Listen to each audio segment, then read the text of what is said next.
أينما كنا أينما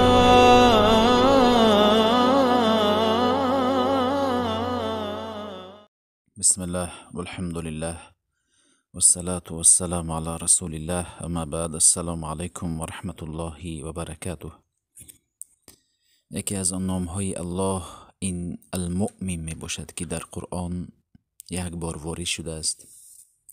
هو الله الذي لا اله الا هو الملك القدوس السلام المؤمن. مؤمن یکی از نام های الله می باشد. ما میگیم عبدالمؤمن، بنده مؤمن. مؤمن نام الله است، بنده الله. مؤمن در لغت تصدیق کننده می باشد. چگونه تصدیق کننده است؟ الله نفس خودش را تصدیق کرده است. صدق نفسه، لا اله الا الله وحده لا شریک له. الله گفته است نیست معبودی غیر از او. حتی الله خودش را مدح کرده است، نفس خودش را مدح می کند. الله نفس خودش را تصدیق می کند که من تنها و به همتا هستم، من وجود دارم. و اینچنین الله پیامبرهایش را تصدیق کرده است که شمایان تبلیغ رسالتی مرا اجرا کردید. بنده های خودش را نیز تصدیق کرده است، خودش را گواهی داده است. شهید الله انه لا اله الا هو والملائکة و اولو العلم قائما بالقسط. الله گواهی میدهد که بر نفس خودش نیست معبود غیر از او و ملائکان به یک تنها بودن الله گواهی میدهند و او اهل علم گواهی میدهند بالعدل.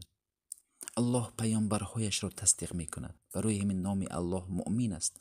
مؤمن مصدق معنیش تصدیق کننده میباشد. به نفس خودش را تصدیق میکند که او تنها است در ذاتش، در صفتش. و اینچنین پیامبرهای خودش را تصدیق میکند و بر آنها وعده میدهد که شمایان پیروز میشوید. الله میگوید ولقد سبقت کلمتنا لعبادنا المرسلین و انهم لهم المنصورون و ان جندنا لهم الغالبون. الله میگوید که مایان در سرنوشت نوشته ایم که بنده های پیامبرها اهل ایمان آنها پیروز می شوند. لشکری ما دایم غالب می باشد. الله این را می گوید. الله بنده های مؤمنش را تصدیق می کند که آنها را در این دنیا و در آخرت استوار می دارد.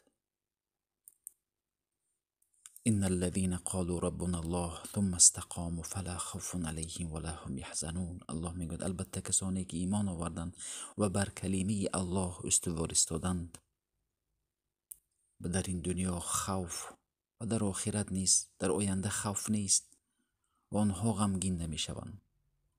وقتی که بنده مؤمن در این دنیا مرگش فرا می رسد، الله فرشتگان را می فرستد بشارت بر بهشت جاودان می کند. این تصدیق الله است. الله بنده های با ایمانش را تصدیق می کند که آنها در حقیقتا در این دنیا با فرمان الله استوار ایستادند. برای من نام الله مؤمن است.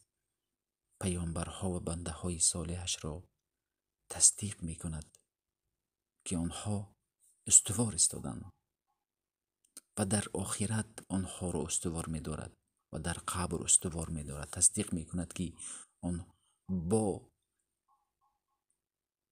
با فرمان الله کامیاب می شوند. آنها موفق می شوند بنده هایشان با یاری الله. برای من نام الله مؤمن می باشد. میگم که الله مؤمن است. الله تصدیق کننده نفسش است، تصدیق کننده پیامبرانش را که در تبلیغ رسالت کوشیدند. آنها میگویند که الله میگوید که بنده های من پیامبرها تبلیغ رسالت کردند و بنده های اولیاء و ایمان اهل ایمان آنها راست ایستادند در نزد فرشتگان آنها را تصدیق می کند.